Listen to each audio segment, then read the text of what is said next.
Before the flood, the earth had lost its innocence.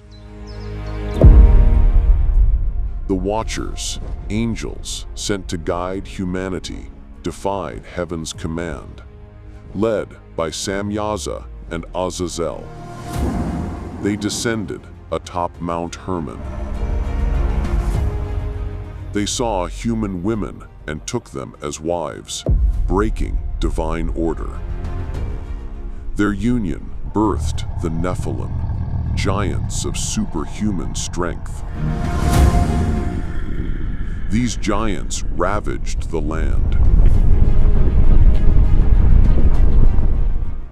consumed all flesh, and terrorized mankind. Azazel taught metalworking, weaponry, cosmetics, and forbidden knowledge. Corruption spread like wildfire, disease, violence, magic.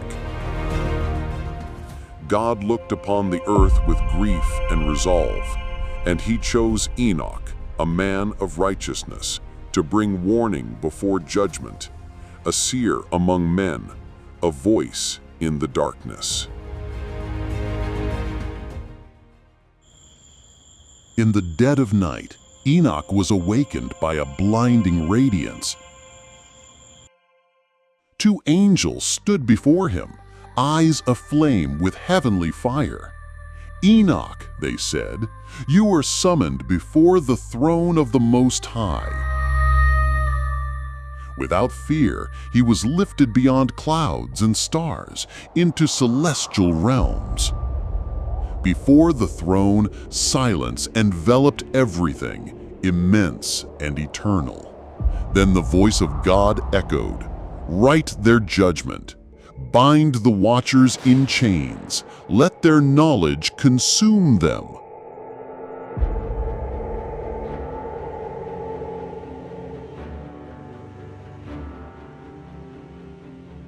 Enoch trembled, penning the decree that would shake the heavens.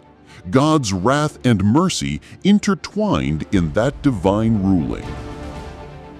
Enoch returned to a world ruled by giants and shrouded in fear.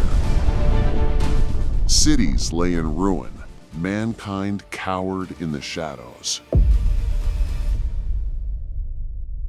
With a scroll in hand, Enoch stood before the towering Nephilim.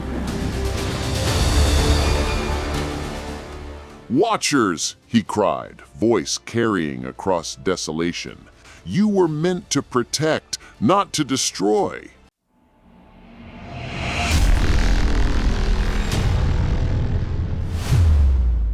Azazel emerged, wings dark, heart darker still, with a mocking laugh. "Can one mortal stop immortal angels?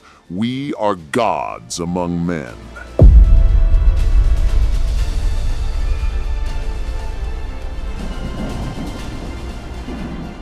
Enoch raised the scroll. Light burst forth, shaking the ground beneath. Nephilim roared in defiance as the heavens started to stir. Thunder rent the sky as chains of heavenly fire descended. The Watchers screamed as they were seized. Wings torn, eyes darkened. Azazel's furious scream echoed across the battlefield of doom. Nephilim stumbled, ash and cinders falling from the sky. Flames consumed the giants as heaven unleashed its wrath.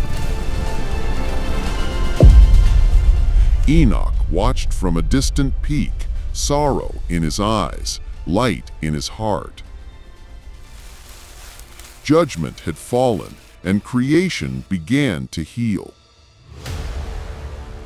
When the fires died down, Enoch was no longer among the living.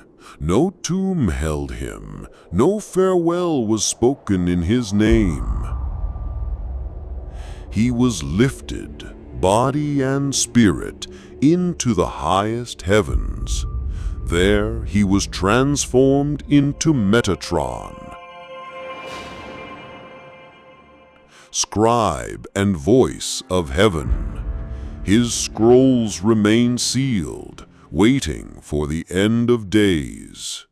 Thus ended the story of the Watchers, their fall immortalized by a man who walked with God.